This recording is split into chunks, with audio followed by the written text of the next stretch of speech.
Here I have an assembly with one simple part, a box. The challenge is to create a lid for this box that fits perfectly inside this rim. To do this, let's start by inserting a component, New Part. And now you see there's an icon next to my pointer. This icon is asking me to pick a face or plane to start sketching on. Once I pick a face, you can see I'm automatically in Edit Sketch mode.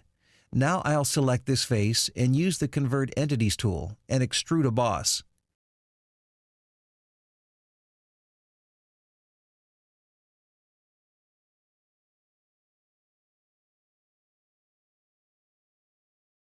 If you look at the Feature Manager tree, the part I'm working on shows up in a different color.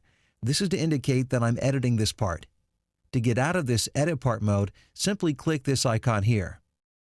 There you have it, a lid built using top-down design. Now if I make a change to the size of the box, the lid will update correctly.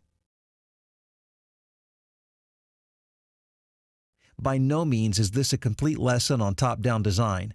As I mentioned earlier, this topic is beyond the scope of this course. The reason for showing you this example is to address one of the most frequently asked questions I get from new users, and to give you a head start if you wish to explore the topic on your own. You can learn much more about top-down design in more advanced Solid Professor courses.